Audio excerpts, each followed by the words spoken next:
Bonjour, je me présente Annie Picard, je suis de la Faculté des sciences sociales. Je vous souhaite la bienvenue à tous et à toutes à cette webconférence qui porte le titre de l'élection fédérale de 2021, une élection comme les autres.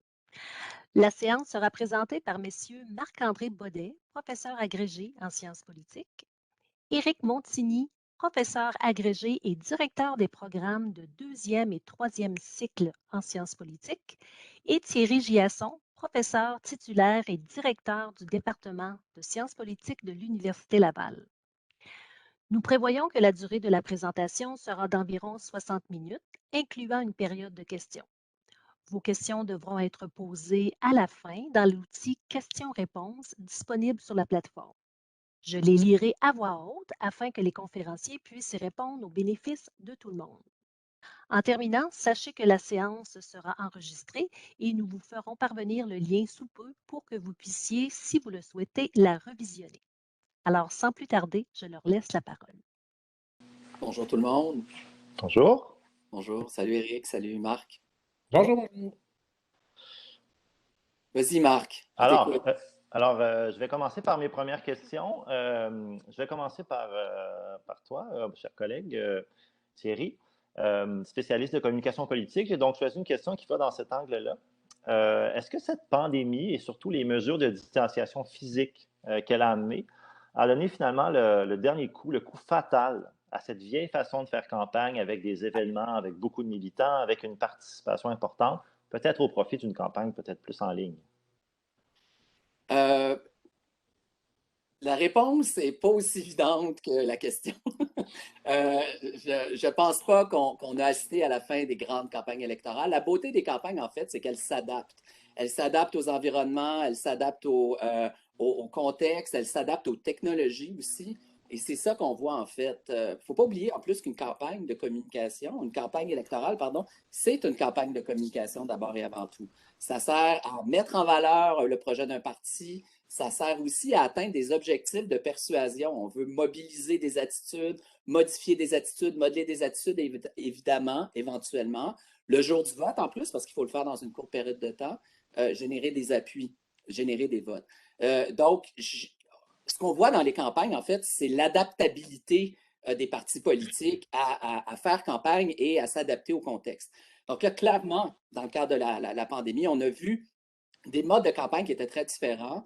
Deux partis, les libéraux, les conservateurs, on va mettre pardon, les libéraux, les néo-démocrates, et on va mettre le bloc dans ça, qui étaient très actifs sur le terrain, qui ont monté des tournées de leurs chefs, qui tenaient des événements où la distanciation physique était plus ou moins bien respectée. On se souvient là, des photos des selfies de Justin Trudeau dans ses premiers rassemblements. Il a essayé de mettre un peu la pédale douce là-dessus. Mais on a essayé de quand même aller à la rencontre des électeurs, parce que c'est important, ça aussi. Il faut aller leur parler aux électeurs, il faut entrer en contact avec eux. C'est du corps à corps, la campagne électorale. C'est de la communication, communication politique personnalisée. Et donc, on a vu dans ces trois parties-là de la campagne plus traditionnelle où il y avait aussi une très grosse campagne numérique. Et chez les conservateurs, on a privilégié en fait le numérique. Monsieur O'Toole est allé sur le terrain, mais beaucoup moins que les deux autres, et il a fait énormément d'événements à partir d'Ottawa dans un studio numérique où il a fait des annonces. Et ça, c'était plus particulier, encore une fois, à la campagne des conservateurs. Les autres en ont fait aussi. Les conservateurs ont fait une très grosse campagne numérique. Je pense qu'on va y venir plus tard. Mais ce qu'on a vu, c'est vraiment des modes hybrides et je pense qu'on va s'en aller vers ça là, si la pandémie ne nous quitte pas. Les partis vont continuer à s'adapter et vont tenter de continuer à entrer en contact direct avec les gens au corps à corps sur le terrain, mais aussi de respecter le contexte sanitaire dans lequel on doit évoluer. Donc, c'est le récit de l'adaptabilité. Merci. J'ai aussi une question pour mon collègue Éric Montigny, qui lui est davantage spécialiste des partis politiques et des composantes internes des partis, notamment. On a beaucoup parlé de la base militante du Parti conservateur qui compliquait la vie de ses chefs et notamment de son chef actuel, Erin O'Toole. Ça semble être également le cas au Parti vert du Canada qui a eu une campagne difficile avec des divisions profondes qui avaient débuté avant la campagne mais qui ont explosé là, en plein milieu de cette campagne électorale. Pourquoi les autres chefs de parti n'ont pas ce genre de défis ou de problèmes et il n'y a pas la même pression militante qu'on pense au Parti libéral, au NPD ou au Bloc québécois? Ben, c'est intéressant comme question. Merci, merci Marc-André, parce que ce qu'il faut voir, c'est les partis sous l'angle de différentes caractéristiques. Première caractéristique, c'est quels sont les objectifs partisans que chaque parti poursuit. C'est-à-dire, c'est quoi les objectifs concrets que les chefs, mais aussi les membres attendent de leur formation politique en campagne électorale. Ça, c'est un premier élément. Deuxième élément qu'il faut analyser, c'est est-ce qu'il y a des factions, est-ce qu'il y a dans l'intérieur d'un parti politique, quelles sont les fractures, les séquelles aussi d'une course au leadership passée. Et le troisième critère, je pense qu'il faut regarder, c'est les clivages régionaux. Donc le Canada est un pays divisé, on l'a vu avec les résultats électoraux. Il y a un morcellement, si on veut, du système partisan.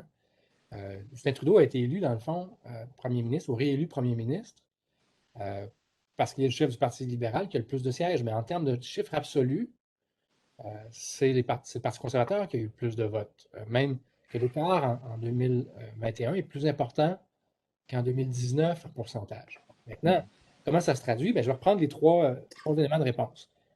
Si on regarde les objectifs partisans, le Parti libéral du Canada, c'est un parti qui est office-seeking, c'est-à-dire que son objectif premier, c'est de gagner. C'est pas pour rien que c'est le parti naturel de gouvernement au Canada, selon plusieurs. Bien, ce que ses membres attendent, puis ce que ses élus attendent, ce que ses candidats attendent, c'est de former le gouvernement. Donc, il y aura une sanction plus grande vers le chef s'il n'est pas au gouvernement. Et la question d'un gouvernement minoritaire, bien, ça peut aussi se questionner sur la capacité du Parti libéral du Canada de gagner une prochaine élection générale. Donc, faut pas, ça se peut qu'il y ait des questionnements internes sur est-ce que Justin Trudeau va être là à la prochaine élection aussi, mais sous la base des questionnements en lien avec la prise de pouvoir. Le NPD, ben, c'est un parti qui est plus policy seeking, c'est-à-dire qui est plus idéologique, qui met de l'avant davantage les politiques publiques. Donc, les militants carburent davantage à ça qu'aux gains électoraux. On l'a vu d'ailleurs, il y a eu une tentative de repositionnement vers les gains électoraux avec Jack Layton puis Thomas Mulcair. Bien, la base militante est revenue si on veut, à des objectifs plus policy-seeking. Donc, lorsque le chef met de l'avant ces politiques-là, puis que les militants ont le sentiment que ça contribue à l'agenda gouvernemental, même si le NPD n'est pas au gouvernement, bien, il y a un équilibre avec la base militante. Le Bloc québécois, bien, ce qu'on a vu, c'est un parti qui était vote-seeking dans cette campagne, c'est qu'il voulait ratisser large dans l'électorat. Là-dedans, il était en rupture avec le PQ sur la question de l'indépendance. On n'a pas entendu parler d'indépendance du tout dans la campagne du Bloc. Et pour revenir plus directement à la question du Parti conservateur, son problème, c'est qu'il y a à la fois des éléments qui sont office-seeking, donc qui veulent prendre le pouvoir et qui tentent un recentrage du message, et des éléments qui sont très policy-seeking, particulièrement dans l'Ouest, sur des enjeux, notamment de conservatisme social. Donc, ça fait des frictions à l'intérieur même du parti. Quant au leadership, là, c'est là que je vais arriver au vert, mais il y a dans le cas de la chef du Parti vert, c'est jamais vu une campagne qui implose comme ça. On parlait de campagne différente. Ben, il y a eu une présentation d'une plateforme québécoise sans même consulter la chef pendant cette campagne-là. Elle n'a pratiquement pas fait campagne à l'extérieur de son comté. Elle a fini quatrième. Donc, il y a une question personnelle. Oui, il y a des factions, mais il y a une question de compétence et d'incompétence, si on veut, de la chef à être capable de gérer un parti comme tel. Maintenant, pour les clivages régionaux, lorsque c'est plus compliqué pour un parti politique, lorsqu'il essaie de réunir les clivages présents dans la société. Puis, le Parti conservateur, ben, il doit composer, puis on se rappelle la fameuse coalition de Brian Mulroney, là, composer avec les nationalistes québécois, des conservateurs sociaux dans l'Ouest, des conservateurs fiscaux en Ontario. Donc, c'est un équilibre qui est toujours complexe et que le chef doit maintenir pour essayer d'avoir une coalition d'électeurs assez large pour pouvoir battre les libéraux. Merci. Merci, Éric. Merci, Marc, pour tes questions. Je vais prendre le crachoir pour le prochain tour. Ma première question va être à Marc. Bon, évidemment, ça ne surprend personne. La couverture médiatique des élections par les médias québécois traite abondamment de ce qui se passe chez nous. Donc, ça nous amène peut-être à avoir l'impression que le Québec est un joueur très, très fort dans cette élection-là et que c'est chez nous, en fait, que les élections fédérales se décident ou pas. Par contre, il y a de plus en plus de gens, et je pense que tu es un de ceux-là, qui posent que le poids électoral du Québec au niveau fédéral s'atténue, voire s'atrophie d'une élection à l'autre. Donc, je voudrais savoir si c'est une opinion ou une analyse que tu partages, et si c'est le cas, comment tu expliques cette atrophie du poids politique du Québec sur la scène fédérale? Merci. Effectivement, je fais partie de ceux qui croient que le poids politique du Québec est en train de s'atrophier, en partie dû à la croissance démographique de l'Ontario. Là, on parle de centaines de milliers de nouveaux électeurs qui s'ajoutent chaque année. On aura bientôt un redécoupage de la carte et on verra qu'est-ce qu'on en fera, puisque le dynamisme démographique canadien a lieu essentiellement en Ontario, en Alberta et en Colombie-Britannique, et laisse le Québec derrière, mais également le Manitoba, le Saskatchewan et dans une large mesure aussi les provinces des Maritimes. On a eu l'impression dans cette campagne que tout se joue au Québec. Je pense qu'une des raisons, c'est qu'on est en fin de cycle. Je pense que le monde politique n'a pas encore saisi ce changement important dans le rapport de force des uns et des autres, jusqu'à la soirée électorale.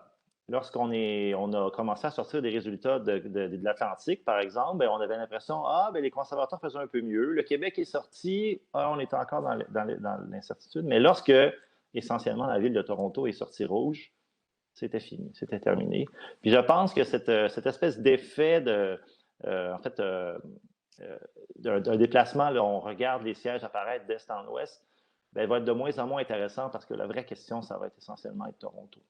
Des villes comme Mississauga, par exemple, deviennent incontournables aujourd'hui, alors qu'il y a 20 ans, ça ne faisait pas partie de la discussion. Des villes comme Burnaby, donc des banlieues qui deviennent des villes à part entière, des grandes villes canadiennes, c'est là que ça se joue. Je pense que les médias québécois sont évidemment centrés sur le Québec et que Radio-Canada a aussi, malgré son mandat pan-canadien, un biais assez clair envers le Québec. Mais lorsqu'on consulte des médias hors Québec, par exemple, on se rend compte qu'il y avait une autre campagne qui se jouait. Cette autre campagne-là voyait le Québec, en fait, c'était un test, en fait. Comment les chefs pouvaient gérer le Québec, mais le gérer comme force résiduelle qu'il faut analyser. Et donc, en ce sens-là, je pense que plus on va progresser dans les années 2020, plus on va comprendre que l'importance de ces sièges québécois est en diminution. Le moment pour moi qui a été pivot, ça a été 2011. On disait toujours, en fait, on a appris dans les livres de sciences politiques qu'on ne peut pas gouverner au Canada sans l'appui du Québec, puisque les libéraux gouvernaient généralement avec le Québec, ou du moins dans une certaine mesure le Québec, et les victoires conservatrices impliquaient le Québec. Aujourd'hui, après en 2011, Stephen Harper emporte une majorité avec quelques sièges au Québec. Et là, pour moi, ça a été le moment pivot. Et là, finalement, on est dans une fin de cycle. Et le jour où des politiciens vont comprendre ça, des politiciens ontariens ou albertains, je pense que ça va changer la donne. Merci, Marc.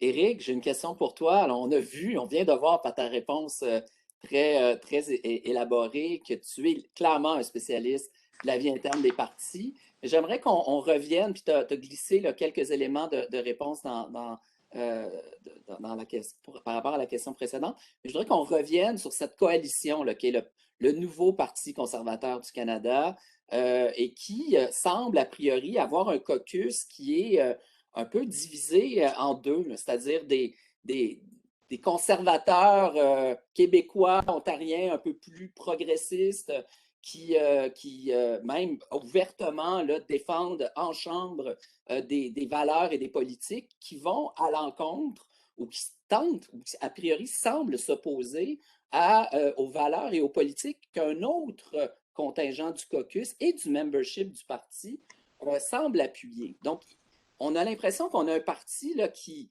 est très, très divisé en ce moment. Quelle implication ça a sur l'avenir d'Erin O'Toole, qui vient de perdre cette élection-là, fait moins bien en termes de sièges que Andrew Scheer, qui a décidé de lever les voiles, mais de rester député, et qui, par contre, fait quand même pas trop mal en termes de vote populaire, comme tu nous l'as bien dit. Qu'est-ce qu'on fait quand on est un chef comme Erin O'Toole avec un caucus comme celui-là? Ben, c'est intéressant comme question parce que là, la bataille est commencée. Hein. Elle a commencé un peu vers la fin de l'élection. On a senti d'abord le glissement de la campagne de Erin O'Toole, on le sent. Il y a eu un très, très bon début de campagne. Au-delà des attentes, c'était le négligé. Et ça s'est cassé à partir du face-à-face à TVA. Oui. Pas de la même façon qu'Andrew Scheer la dernière fois, parce qu'Andrew Scheer, c'était sur les enjeux moraux, sur l'avortement, on se souvient. Mais ça s'est brisé sur sa position sur le contrôle des armes à feu, où il a essayé de ménager la chèvre et le chou. Et on l'a vu pendant quelques jours hésiter, ce qui a fait perdre du momentum à sa campagne à partir de ce moment-là. Alors que donc les attentes étaient peu élevées au départ pour M. O'Toole. C'était de freiner peut-être la majorité de Justin Trudeau, ce qu'il a atteint. Mais les attentes se sont amplifiées en campagne, alors que les conservateurs sont mis à croire que c'était possible de battre Justin Trudeau.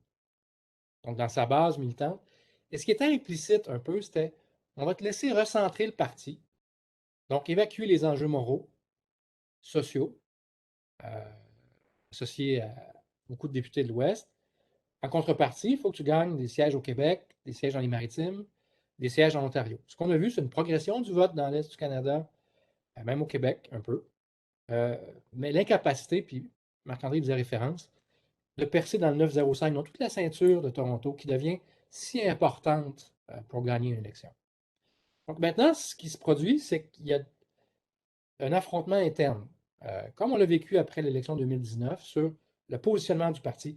Et c'est dans les lignes de fracture de la création même du Parti conservateur. Il faut se rappeler que c'est la fusion de l'Alliance canadienne qui était issue du Reform avec le Parti progressiste conservateur. Et c'est les mêmes acteurs. Moi, je pense que c'était révélateur de voir Erin O'Toole amener un Brian Mulroney plutôt qu'un Stephen Harper en renfort dans la campagne. C'est ces vieilles tensions-là qui sont toujours là. Il n'y a pas une droite au Canada. Il y a des droites. Et je le disais tout à l'heure, l'enjeu pour le chef conservateur, c'est de réunir tout ce beau monde-là sous le même chapiteau. Et tu as des fédéralistes, des fédéralistes décentralisateurs, tu as des conservateurs sociaux où la religion joue une importance importante dans l'Ouest, tu as des conservateurs fiscaux, ce qu'on trouve naturellement davantage en Ontario. Donc, comment faire tenir tout ce beau monde-là ensemble? Puis, c'est de trouver des enjeux qui sont capables de le faire. M. O'Toole a ramené son parti, on dit, au centre en promettant une taxe sur le carbone. Ça, c'est une hérésie pour plusieurs députés de l'Ouest. Sur les questions sociales, c'est d'être pro-choix, d'être pro-mariage gay. Mais en même temps, Erin O'Toole, c'est un député du 905. Donc, c'est son plus gros drame, c'est d'être un député du 905 et d'avoir perdu l'élection dans le 905. Donc, moi je dirais qu'il y a deux scénarios possibles pour M. O'Toole à partir de maintenant. Scénario 1, c'est le scénario à la Harper, c'est-à-dire qu'il a perdu l'élection de 2004 face à un gouvernement minoritaire et qui a réussi à se maintenir en poste malgré tout pour l'élection de 2006, qui a été remportée par Stephen Harper de façon minoritaire. Donc ça, c'est le premier chemin. Deuxième chemin, c'est le chemin d'Andrew Scheer, c'est que la fronde va être tellement importante qu'il ne pourra pas survivre. Et ça, c'est dans les 2 ou 3 prochaines semaines qu'on va voir comment ça va se passer. C'était assez unanime. Il y avait peu de gens pour défendre Andrew Scheer en 2019 après l'élection. Là, ce qu'on voit dès ce matin dans les médias anglophones, à Radio-Canada également, c'est que c'est partagé. C'est qu'il y a vraiment des gens qui vont le défendre. Donc, le chef ne sera pas tout seul, et puis ce n'est pas juste ses officiers. Et l'enjeu est fondamental, c'est comment on va positionner le Parti conservateur. Est-ce que l'objectif, dans le fond, d'être office-seeking va l'emporter sur un objectif d'être policy-seeking pour être capable de poursuivre cette centralisation-là? Et M. O'Toole, son exemple, son modèle, c'est des partis conservateurs européens à la Angela Merkel ou à la Boris Johnson. C'est pour ça qu'on a vu d'ailleurs dans sa campagne intégrer toute la question de la dimension des travailleurs, ce qui était un peu étranger au Parti conservateur de Stephen Harper. Alors, je ne sais pas si ça répond à ta question, Thierry. Mais... Oui, merci Éric. Je te donne la parole pour la prochaine ronde. Excellent. Moi, je vais enchaîner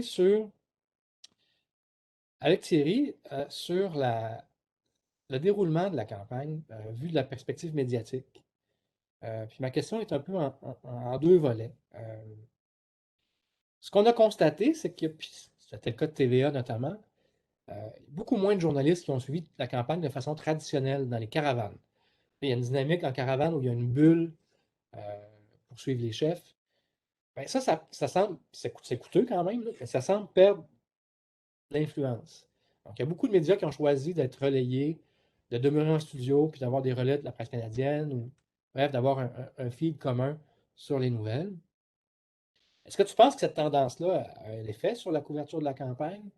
Est-ce que tu penses que... Bref, comment tu évalues la couverture de la campagne de la part des médias traditionnels?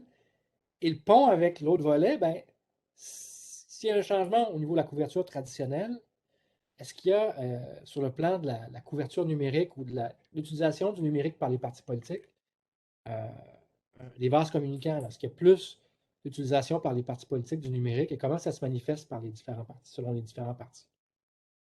Oui, c'est une grosse question. Ça sont deux grosses questions. La première, ben, sur la caravane, sur la couverture et les plans de couverture des médias, ça aussi, ça a beaucoup évolué. Et le numérique a permis aux médias de se libérer un peu là, de l'obsession, puis de la cage dorée, en fait, appelons-la comme ça, de la caravane. Parce que la caravane, tu l'as dit, là, c'est donc des journalistes qui suivent soit dans un autocar, soit dans un avion, un chef de parti pendant toute la durée de la campagne et qui sont un peu prisonniers de ce que le parti leur présente, des mises en scène auxquelles ils ont accès, des communiqués de presse. C'est un espace qui est assez contraignant, ce qui fait qu'il y a un esprit de corps qui se crée parmi les journalistes qui vient un peu créer une espèce de sentiment d'opposition par rapport à la campagne qu'ils sont en train de couvrir. Donc, il y a déjà de la compétition entre eux pour trouver des angles originaux par rapport aux mises en scène auxquelles ils sont exposés. Ça les amène souvent à travailler avec leurs partenaires qui sont dans les bureaux, dans les salles de nouvelles à l'extérieur de la caravane, bien entendu. Donc, il y a un travail de terrain qui est fait. Ils sont très focalisés aussi sur les problèmes de la campagne. Quand ils sont dans la caravane, ça leur permet de marquer leur indépendance avec la campagne qu'ils ont à couvrir. Mais il y a aussi donc cet esprit de corps où, même entre eux, ils préparent le plan de couverture pour la journée, ils préparent les questions. Certains partis vont limiter le nombre de questions que les journalistes peuvent poser, par exemple, au chef du parti qu'ils ont à suivre. Donc, ils vont s'organiser pour poser la même question 3 fois pour être sûr d'avoir la réponse qu'ils veulent avoir. Donc, il y a un esprit de compétition qui s'installe. C'est pas génial en termes de couverture, puis ça ne crée pas de la nouvelle qui est très utile pour le citoyen. Le citoyen a besoin de savoir c'est quoi le positionnement du parti sur les enjeux qui sont importants pour lui. Et la couverture qui sort de la caravane, c'est une couverture qui est excessivement coûteuse. Ça coûte plus de 10 000 $ par journaliste pour prendre part à la caravane. Il faut avoir aussi, pour prévoir dans le plan de couverture, un remplacement des journalistes. On a vu ça là, pour éviter justement la mise en place de chambres d'écho dans la couverture ou des liens d'amitié ou d'intimité trop forts entre le personnel politique et les journalistes. On renouvelle le personnel journalistique sur les différentes caravanes. Mais très vite, je pense qu'on s'est rendu compte que ce n'était pas rentable et que ça ne produisait pas nécessairement de l'information à très haute valeur ajoutée pour les électeurs. Et donc, on s'est retourné vers les ressources qu'on a déjà sur le terrain. Radio-Canada a des antennes partout à travers le pays. Ils ont des journalistes politiques qui couvrent la politique locale partout à travers le pays. TVA aussi a une très grosse équipe de journalistes sur le terrain à Québec, à Ottawa et partout à travers le Québec. Donc, ils sont capables, surtout dans la couverture du Québec, avec le Journal de Québec aussi. C'est une très grande entreprise québécoise, donc il y a une mise en commun des moyens. Et donc, on s'est rendu compte qu'on pouvait faire des économies en produisant peut-être une information plus utile. Et donc, on a vu depuis, pas seulement cette élection-ci, mais un certain nombre de cycles électoraux, de moins en moins de journalistes prendre part à la caravane. Et donc, ça, c'est une constante. Je pense que la caravane va se maintenir parce qu'il y a des organisations médiatiques qui jugent que c'est encore important de le tenir. Les partis pensent que c'est important aussi d'avoir les journalistes près d'eux parce que ça leur permet de réagir rapidement. Mais on peut maintenant réagir rapidement avec le numérique, avec Twitter, avec Facebook, avec Instagram, et c'est beaucoup vers ça, tu l'as dit, que les partis se tournent et que les médias vont aussi chercher de l'information maintenant. On n'est plus obligé d'être sur la caravane pour avoir accès à des déclarations des politiciens. Les déclarations sont habituellement même tweetées avant qu'elles soient faites au micro. Donc, les journalistes ont accès à tout très vite et ils peuvent donc faire une très, très bonne couverture dans leur salle de nouvelles, dans leur localité, et puis travailler en équipe avec le reste des journalistes qui sont des experts, parce qu'un journaliste politique, parlementaire, ce n'est pas un expert en environnement, ce n'est pas un expert en fiscalité, ce n'est pas un expert en économie, mais dans sa salle de nouvelles, il collabore avec des experts en environnement, en économie, en fiscalité. Et donc, ça permet de faire un plan de couverture qui est probablement plus intéressant. Mais c'est ça, le numérique prend énormément d'espace Et donc, ça donne un peu d'espace, justement, de diversité dans la couverture médiatique et ça permet aux partis politiques d'avoir des échanges plus immédiats et directs avec les électorats et peut-être moins avoir à compter sur le relais des médias qui vient avec plein de filtres analytiques et d'interprétations pour pouvoir communiquer directement avec les citoyens.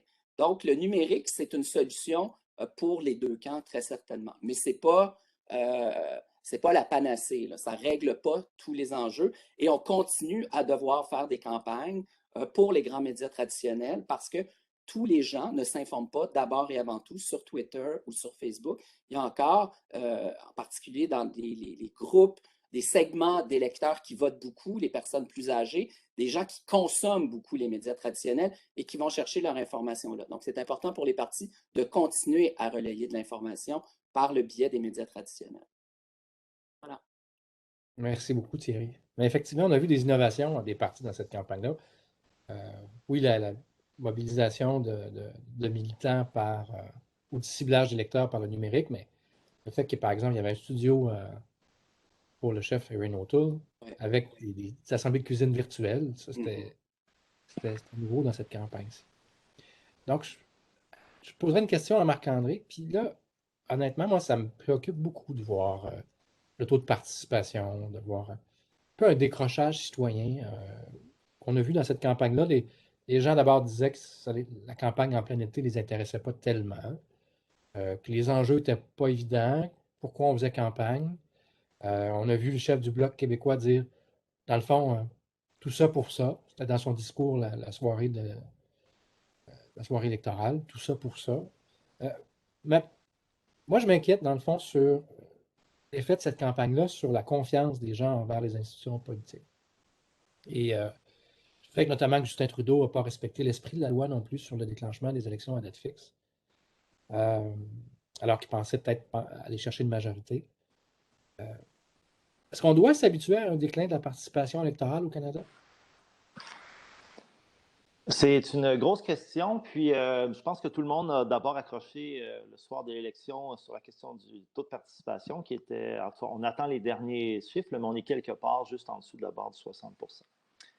On est un peu dans une tempête parfaite ici. Effectivement, on est tombé en élection plus rapidement que ce que la loi l'exigeait. Donc, une élection rapide au bout de 2 ans, une élection en pleine pandémie, donc avec les défis à la fois, bon, les gens ont d'autres priorités, mais aussi, bien des gens avaient peur, en fait, d'avoir à se retrouver dans un lieu de vote avec beaucoup de gens. Ce qui fait que, dans ce sens-là, cette diminution de la participation a des facteurs structurels que je vais aborder, mais a aussi, si on veut, des facteurs contextuels qui allaient, disons, dans le sens d'une participation qui allait certainement être plus faible que 2015, qui avait été l'élection de l'espoir. En 2015, on se souvient, la participation avait augmenté, notamment chez les jeunes. Puis on espérait qu'on rentrait dans une nouvelle... Oui, c'est ça, c'était les voies ensoleillées de Justin Trudeau. Donc, il y a l'aspect participation assez faible qu'il faut associer au fait qu'il y a un fractionnement du vote qui a fait que, finalement, aujourd'hui... En fait, il y a 30-40 ans, avec 32 % des voix, on perdait une élection, alors qu'aujourd'hui, on la gagne. Parce que, finalement, les deux partis de gouvernement se retrouvent dans le 30 %, mais c'est 32 et 34 %. On a un parti qui est à 17 %, après ça, le Bloc plus concentré au Québec, le Parti vert, et ainsi de suite. Mais on se retrouve donc avec une réalité un fractionnement, si on veut, des appuis, okay, auquel, donc si on multiplie les deux effets, on se retrouve avec un parti qui a la pluralité des sièges, le Parti libéral qui formera le gouvernement, qui a essentiellement en termes d'appui effectif, donc le pourcentage de Canadiens inscrits sur la liste électorale qui ont voté pour le Parti libéral, juste en dessous de 20 %. C'est un problème de légitimité qui est important, qui est une tendance assez lourde. Et les facteurs qui mènent à cette perte de légitimité, je pense, sont là pour durer. Il y a d'abord le fait que c'est les plus jeunes qui votent moins que les plus vieux. Ça, c'est une première chose. Donc, essentiellement, à mesure que le remplacement générationnel aura lieu, à moins d'un changement massif qui est difficile à prévoir, il n'y aura pas d'augmentation de la participation. Deuxième effet, pourquoi je pense que cette participation faible continuera. Le Canada accueille énormément d'immigrants et de nombreux néo-Canadiens obtiennent la citoyenneté chaque année et ils sont socialisés dans un environnement où la participation électorale est relativement faible. Okay? Donc, les nouveaux Canadiens vont être socialisés dans cet environnement pas particulièrement propice à la participation. Et en plus, c'est difficile d'imaginer dans un avenir proche le retour à un bipartisme, par exemple. Donc, on va maintenir cette fractionnalisation et donc des gouvernements avec des taux effectifs d'appui sous les 20 % ou autour de 20 %. Dans les discours, notamment dans le discours du chef du Parti libéral le soir de l'élection, on ne sentait pas cette préoccupation-là. J'en ai même entendu, c'était pas lui, c'était un de ses ministres, parler d'un mandat fort pour le Parti libéral, ce que je trouvais quand même particulier dans le contexte. Mais l'inquiétude, c'est qu'on continue dans cette logique-là, au mieux avec un maintien du taux effectif à un gouvernement gagnant entre 20 et 22 %, mais même au pire à une baisse. La littérature en sciences politiques tend à conclure qu'il y a une baisse séculaire de la participation électorale, donc une baisse lente mais constante, avec quelques soubresauts lors d'élections, disons peut-être un peu plus saillantes. Il faut voir qu'en fait, jusqu'à maintenant, on pouvait au minimum faire l'argument que cette participation, en fait, la participation électorale avait connu un âge d'or, quelque part entre les années 60 et 70, et qu'on revenait tranquillement à des taux de participation qui correspondaient à ce qu'on retrouvait dans les premières 50 années du 20e siècle au Canada. Là, si on continue à descendre, là, on va rentrer dans une zone inédite. Et le problème, c'est qu'on ne sait pas c'est quoi si on peut, le plancher en dessous duquel la légitimité du Parlement, mais également du pouvoir, est remise en question. On a un cas extrême au Québec là, où la diminution de la participation dans les élections scolaires ont mené à leur disparition, du moins dans le réseau francophone. Mais qu'est-ce qui arrive si un jour on se retrouve avec un taux de participation à 30 %, à 25 % et avec un parti qui remporte une élection avec 35 % des voix? Il y aura un réel problème de légitimité. Et une des conséquences qui m'inquiète particulièrement, c'est que dans ce système où la légitimité de l'ensemble de l'Assemblée est diminuée, bien, ce à quoi on peut assister, c'est à une verticalisation du pouvoir, donc à une concentration encore plus forte du pouvoir en fait, dans la personne qui occupe le poste de premier ministre. Donc là, on se retrouve avec des ingrédients qui sont inquiétants. Je ne dis pas que dans 10 ans, on va se retrouver avec une démocratie malade au Canada, mais il y a des préoccupations. Et ce qui est d'autant plus inquiétant, c'est qu'il ne semble pas avoir de solution facile. En fait. On n'a pas trouvé en sciences politiques encore les leviers qui permettraient une participation plus forte, à part évidemment le vote obligatoire pourrait régler une partie du problème, mais créerait de l'insatisfaction, mais aussi une réaction négative, ma foi, assez importante. Je terminerai en disant qu'on peut conclure qu'au Canada et au Québec, là, on est rendu à presque 20 % d'abstention dure, là, des gens qui sont littéralement sortis de l'activité citoyenne électorale. Et après ça, un pourcentage mou, mais qui semble aussi se diriger vers cette abstention. Moi, je suis quand même assez inquiet pour la suite des choses. Il faut s'interroger sur les façons de réengager la population dans notre mode de sélection de nos législateurs. En sous-question, en lien avec la confiance, bien, on a vu, si on veut, des attaques décomplexées contre la démocratie représentative dans cette campagne-là, qu'on n'avait jamais vu avant. Ça demeure quand même marginal. Il y avait une chronique dans Le Devoir plus tôt cette semaine. Il y a le Parti populaire du Canada de Maxime Bernier, dont des porte-paroles traitaient d'idiots des journalistes, où on critiquait les façons de faire. Bref, le système, c'est un parti anti-système. Est-ce qu'on va voir davantage de ce type de critiques ou de prise de position qui sont contre la démocratie représentative dans la foulée de ce est-ce qu'il y a un avenir pour les Maxime Bernier de ce monde? Je pense que, on est de plus en plus branché sur la politique américaine. Et d'ailleurs, c'est intéressant de voir comment du vocabulaire puis des réflexes associés à la politique américaine sont de plus en plus récupérés dans le contexte canadien. Et si on prend le modèle américain comme source d'influence, c'est sûr que les nouvelles ne sont pas très bonnes. Donc, en ce sens-là, cette polarisation, aussi cette politisation de tous les enjeux est, à mon avis, un problème. On l'a vu dans le cas de la crise sanitaire, c'est devenu le port du masque est devenu pratiquement un geste politique, tout comme le fait de refuser de se faire vacciner. Et ça, c'est inquiétant, parce qu'une société qui fonctionne décide de de créer une compétition sur quelques enjeux structurants, mais conserve au moins une partie de nos débats hors de la sphère partisane. Et là, on est en train de politiser l'ensemble des sphères et de créer des lieux de rejet du système et aussi des lieux d'extrémisme. Évidemment, les nombres sont relativement faibles, mais bon, je pense que dire ça à des députés, c'est pas grave, il y avait seulement 20 personnes. Je suis pas sûr que ça les rassure, OK, parce que ça en prend pas tant que ça pour faire du dommage. Mon inquiétude, c'est que lorsqu'il commencera à avoir des gestes plus graves, en fait, avec des blessures, ce genre de choses-là, quelle sera la réaction? On a vu en France, dans le cas des Gilets jaunes, où on a commencé littéralement à attaquer physiquement des députés de l'Assemblée nationale française, et les réactions étaient relativement mitigées de la part des médias, mais aussi des politiciens. Moi, ma crainte, c'est ça, c'est qu'on banalise ce type de comportement qui est non seulement inacceptable, mais en plus de ça, qui sont corrosifs, je pense, pour notre vie en démocratie. On l'a vu quand même dans cette campagne-ci avec Justin Trudeau qui s'est fait lancer des petits cailloux. Là. Il y a quand même une discussion à savoir si c'était des roches ou des cailloux. On s'entend que c'était des projectiles qui pouvaient atteindre le premier ministre du Canada. Oui. Absolument. Absolument. Ben, merci pour l'échange. Je pense que c'est maintenant le temps d'ouvrir aux questions des gens qui sont là avec nous comme participants. Oui, alors, bien, merci, messieurs, de votre présentation. J'aimerais maintenant laisser l'occasion à nos participants et à nos participantes de poser directement leurs questions. Je le rappelle, dans l'outil questions-réponses et non pas le chat.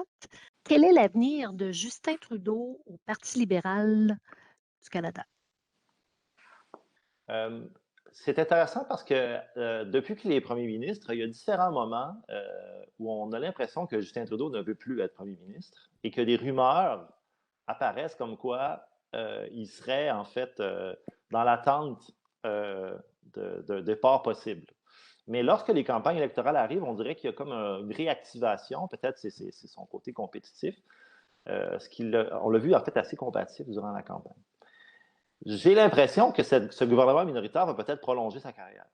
Parce qu'une des portes de sortie possibles pour Justin Trudeau, c'était un gouvernement majoritaire avec peut-être un départ au cours de la 3e année pour permettre son remplacement. Mais dans le cadre d'un parlement minoritaire, sa sortie est difficile parce qu'un premier ministre d'un gouvernement minoritaire ne peut pas quitter comme ça, comme bon lui semble.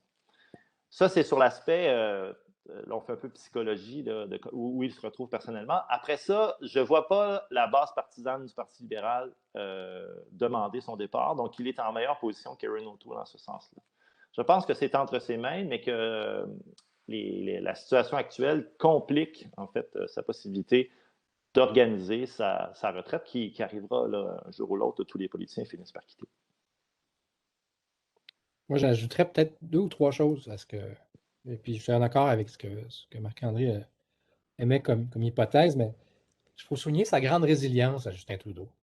Il a passé à travers le blackface, il a passé à travers le Wilson-Raybould en campagne, il a passé à travers celle-ci, l'élection que personne ne voulait.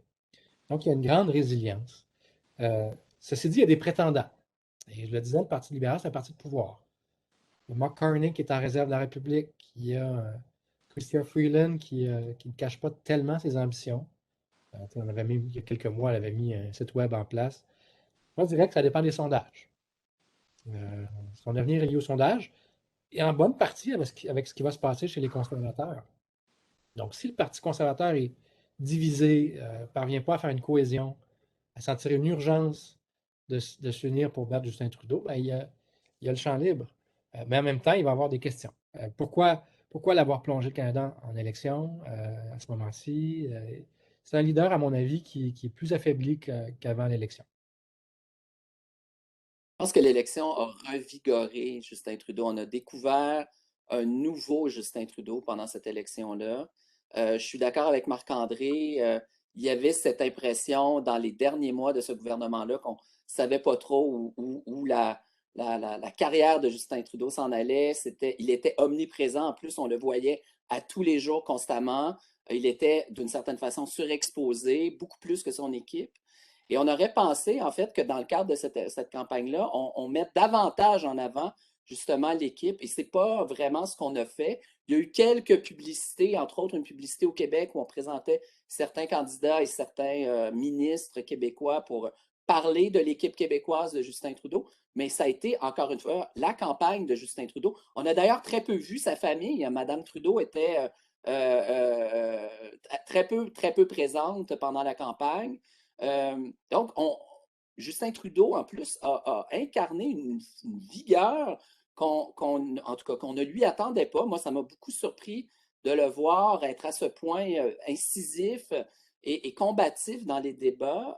Parfois, bon, un peu empêtré dans le français, un peu empêtré dans ses positions aussi.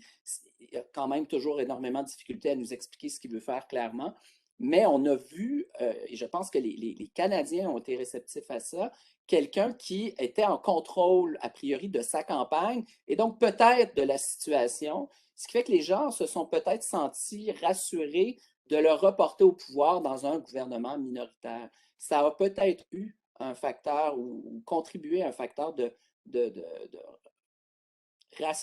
réassurer certains électeurs qui pouvaient encore avoir des doutes par rapport à Justin Trudeau. Mais Éric a raison, il y a des gens qui frappent à la porte plus ou moins discrètement. Mais si Trudeau est capable de mener certaines de ses politiques phares là, dont il nous a beaucoup parlé, la mise en place ou d'accompagner les provinces pour mettre en place un système national de soins de garde, de revoir tout le périmètre de la réglementation sur les armes à feu, et puis d'engager une reprise économique positive pour le Canada, on va peut-être le voir encore pendant 18 mois au moins. Juste, il faut rater juste un dernier mot là-dessus. Il ne faut pas oublier que si on prend son arrivée spectaculaire de 2015, donc c'est les appuis du Parti libéral du Canada à chaque élection sont en baisse, mais comme la participation aussi est en baisse, donc il y a quand même un départ d'électeurs à coût de dizaines de milliers, sinon centaines de milliers de personnes. Et c'est assez rare que des politiciens réussissent à se réinventer puis à augmenter la taille de leurs supporters. Donc, en ce sens, disons, les plus belles années de la carrière politique de Justin Trudeau sont probablement derrière lui. C'est clair. Que répondriez-vous à M. Martineau et Bock-Côté qui affirment que l'élection de 2021 fut la dernière où les partis fédéraux tentèrent de séduire la population québécoise? Déjà, il faut s'entendre sur le fait que les partis fédéraux ont tenté de séduire la population québécoise. C'est peut-être pas nécessairement clair pour tout le monde, ça. Puis c'est clairement pas clair pour le premier ministre du Québec qui a dit qu'il y avait trois partis qui n'étaient pas là dans une démarche nécessairement de séduction de l'électorat québécois, selon lui. Donc, il faut accepter la prémisse là, qui est présentée par les deux chroniqueurs dont on nous parle. Je veux dire, il y a des votes encore, même si le poids électoral, je pense que Marc en a fait une démonstration assez claire, le poids effectif du Québec sur la politique fédérale et la capacité des circonscriptions québécoises à faire ou à défaire des gouvernements fédéraux est peut-être moins évidente aujourd'hui. Il en demeure pas moins qu'il y a des contextes qui peuvent se manifester. La vague orange en 2011, ça a existé, ça a modifié la politique au Québec. Ça a amené presque la disparition du Bloc québécois, qui finalement a été capable de se reprendre et de se remettre un peu sur les rails en 2019 et certainement cette année avec un changement de chef. Donc, il y a toutes sortes de facteurs qui peuvent expliquer comment on fait campagne et comment on s'adresse aux électeurs québécois en période électorale. Donc, je ne sais pas. Je suis pas convaincu de cette affirmation-là. Je suis curieux d'entendre ce que les collègues ont à dire sur ça. Moi, je partage le point de vue de Thierry. Je ne suis pas convaincu non plus. Ce qu'on observe au Québec par rapport à l'Ouest canadien, par exemple, c'est une très, très grande volatilité électorale, puis une fidélité partisane beaucoup moins forte. Puis, pour se le dire, là, les Québécois s'intéressent beaucoup moins à la politique fédérale qu'à la politique québécoise. Notre Parlement national, il est à Québec, il n'est pas à Ottawa. Puis, l'exemple que je donne toujours à des étrangers pour comprendre un peu la dynamique politique, c'est c'est la jeune ou le jeune Québécois qui rêve de faire de la politique s'imagine à l'Assemblée nationale bien plus qu'à Ottawa. Puis dans le reste du Canada, c'est l'inverse. Ils s'imaginent plus à Ottawa qu'à Victoria, là. Ceci étant dit, Thierry a fait référence, vague orange en 2011, le bloc avant, 2015, plus d'appétit pour Trudeau, retour du bloc en 2019 en force, quelque chose qui est éclaté maintenant dans ce qu'on voit dans le système partisan québécois. Donc, c'est un terrain de bataille, c'est un champ de bataille où il y a de la volatilité. Dans des contextes de gouvernement minoritaire, où chaque siège compte, ben, les partis politiques ne peuvent pas s'empêcher de courtiser un électorat au Québec. Maintenant, est-ce qu'ils le font avec succès? Est-ce qu'ils ont trouvé la recette? Est-ce que, il y a eu, je pense, de tous les partis politiques dans cette campagne-ci, un souci de mener une campagne plus autonome au Québec, avec une direction plus québécoise. Ça s'est ressenti dans la publicité qui était plus en phase avec ce qui est attendu au Québec du format publicitaire, là. Mais moi, je pense que le Québec, même si l'influence diminue, demeure un champ de bataille, notamment parce que ça bouge. Cette fois-ci, ça n'a pas bougé, mais il y a de la volatilité au Québec. Il y a deux éléments. Le premier, ça serait lié à en fait, cette idée d'un électorat québécois. Peut-être que bientôt, il y aura des électorats québécois. En fait, le Québec est en train, à la fois d'ailleurs en politique provinciale, mais en fédéral, on le voit clairement, de se régionaliser. Puis peut-être que l'électorat québécois du Parti libéral du Canada ne sera pas le même que l'électorat québécois du Parti conservateur. Il y aura peut-être un ajustement du paradigme de vouloir satisfaire les Québécois. Bien, peut-être que ça ne veut plus rien dire parce que les réalités québécoises sont maintenant très différentes. Donc, peut-être que ce recadrage-là aura lieu. L'idée de plaire aux Québécois, bon, c'est les conservateurs qui ont tendance à s'y essayer, parfois réussir, mais souvent se casser les dents avec cette logique là, de leurs trois piliers en ajoutant le pilier nationaliste québécois. Je pense qu'un élément qui pourrait changer la donne, c'est un chef conservateur, que ce soit Erin O'Toole ou quelqu'un d'autre, qui réussira à remplacer les comtés nationalistes québécois par les comtés multiculturels, surtout ontariens, puisqu'il y a une clientèle qui, sur les enjeux sociaux notamment, est assez conservatrice, notamment les populations dont les racines sont dans le sous-continent indien, en Chine, en Philippines, et ainsi de suite. Et je pense que le jour où il y aura cette compréhension au Parti conservateur, il y aura un changement de stratégie et les nationalistes québécois seront de moins en moins des gens à courtiser. Donc, je fais un peu lien avec ce que j'abordais là, dans une question précédente, mais j'ai l'impression, encore une fois, qu'on est dans un vieux paradigme et que là, en cette période de fin de cycle, il faut que chacun se pose la question comment prendre avantage du cycle qui s'en vient. Et pour le moment, on ne sait pas comment ça va se passer, mais l'individu qui aura saisi ça et qui sera à la tête de son parti, je pense, saura en profiter. Mais beaucoup de politologues, beaucoup de médias sont encore dans une logique des années 90 qui n'existe plus aujourd'hui pour moi.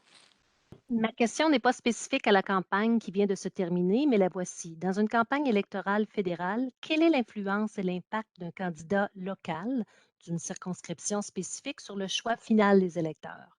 Est-ce que les électeurs ne s'attardent-ils pas plus au chef du parti ou plus encore au contenu réel de leur plateforme? Est-ce que des études se sont déjà penchées sur cette question? Oui, je peux répondre très brièvement. Très bonne question. Oui, le vote personnel, ça compte, mais pas pour beaucoup. L'étude électorale canadienne parle d'environ 4 à 6 ça dépend bien sûr des candidats, là, mais 4 à 6 Donc, les gens votent d'abord pour un parti, un chef, et la campagne a de l'influence, bien sûr, mais pour les candidats, c'est très, très peu.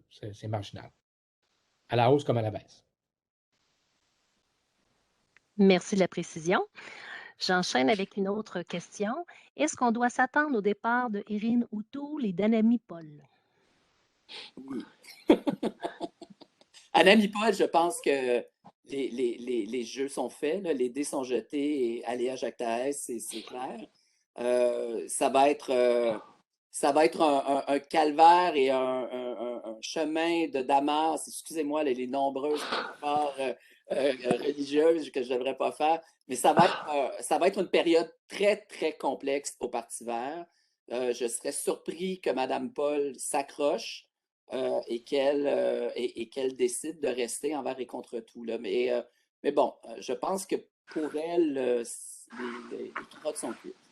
Pour M. O'Toole, comme je le demandais tout à l'heure à Éric, Ça va dépendre de sa capacité à mobiliser les appuis à l'intérieur de son caucus de parlementaires. Il ne faut quand même pas oublier que Renaud Toole a gagné ce leadership-là de longue lutte aussi. Hein. Il y a eu 7 tours de scrutin là, pour qu'il puisse réussir à l'arracher à obtenir le leadership. Donc, il n'y avait pas un enthousiasme débordant là, pour la candidature de M. O'Toole chez les membres du parti déjà au départ. Alors, il y a des questions qui sont justes à se poser sur l'avenir de M. O'Toole. Mais bon, s'il est capable, un peu comme Éric le disait tout à l'heure, de mobiliser des appuis forts, là, des personnages phares à l'intérieur du caucus et dans toutes les sections, dans toutes les composantes de ce caucus arc-en-ciel, il va sans doute pouvoir rester aux commandes, entre autres parce qu'on est en contexte de gouvernance minoritaire et c'est peut-être pas le meilleur moment de se lancer en campagne au leadership. Merci. Le temps file à toute vitesse, mais on a le temps pour encore quelques questions. Avec l'avènement du vote par la poste, est-ce que le vote en ligne ou un mode de votation proportionnel qui, selon certains, serait susceptible de faire compter chaque vote et contrer un peu le vote stratégique, pourrait contribuer à hausser le taux de participation? Je prendrais peut-être celle-là. Sur la question du vote par la poste, il est évident que c'est l'étape qui précède le vote en ligne. C'est même un peu drôle en 2021 de parler de vote par la poste. Donc, effectivement, je pense que tranquillement, lorsqu'on aura développé les technologies suffisamment sûres, il y aura un passage, du moins la possibilité de voter en ligne dans un avenir rapproché. Le mode de scrutin. Ça fait longtemps qu'on en parle, ça n'arrive jamais. Un commentateur notait cette semaine, je trouvais ça intéressant, c'est que dans ce cas-ci, le Parti conservateur va peut-être commencer à changer d'idée, hein, parce que ça fait 2 fois qu'ils ont plus de voix, mais moins de sièges. Et peut-être même, je pense que c'est Brent Breguet qui notait qu'un Parti conservateur, qui serait 2 partis conservateurs, donc vraiment un parti de droite sociale et un parti plus proche du mieux des gens d'affaires, pourrait bien fonctionner dans un régime proportionnel. Ils n'auraient pas besoin de s'entendre avant l'élection. Ils pourraient simplement former une coalition une fois l'élection passée. Donc, ça commence à faire beaucoup de monde qui a intérêt à changer le système, mais il semblerait que dans les sociétés Westminster, là, il y a un attachement assez clair envers le mode de scrutin actuel. Donc, ça fait longtemps que j'ai abandonné l'idée d'espérer ou pas un changement sur cette question-là. Merci Marc-André. Croyez-vous que les mesures sanitaires et les entorses au contrepoids de nos institutions, telles que les comités parlementaires, ont brisé de manière durable l'opinion de plusieurs sur l'utilité de l'institution qu'est le Parlement? Cela n'a-t-il pas alimenté le cynisme autour du fait que seul le premier ministre détient le pouvoir et il peut faire ce qu'il veut, ou presque? Ce qu'on a vu, je peux l'apprendre celle-là, ce qu'on a vu dans les derniers mois, c'est au contraire une confiance plus forte dans les institutions. Donc, c'était avant la campagne électorale, j'exclus l'effet de la campagne.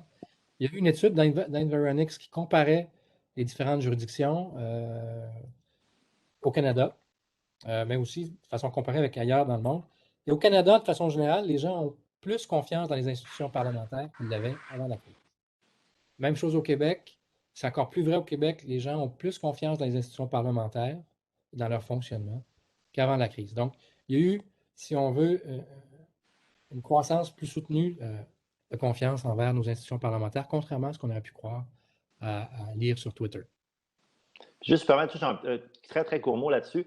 L'usage des technologies, là, notamment téléconférence, va peut-être aussi changer la façon de faire de nos institutions et peut-être attirer en politique des gens qui, pour le moment, disaient non parce que les distances à parcourir et le temps à y passer étaient insurmontables. Il y a peut-être du bon d'un point de vue technologique qui va ressortir des obligations de distanciation qui sont apparues lors de cette pandémie. Merci. Eh bien, c'est tout le temps que nous avons pour aujourd'hui. Écoutez, il reste encore quelques questions et je peux facilement les associer à l'un de vous. Alors, je vais vous les acheminer par la suite. Et si d'autres participants veulent écrire des questions, bien écrivez, on a laissé mon adresse électronique dans le chat. Alors, messieurs, Merci encore de votre participation. Merci aux participants et aux participantes et on se dit à la prochaine fois. Bonne journée. Merci. Bonne journée. Au revoir, merci tout le monde. Merci. Bonne journée.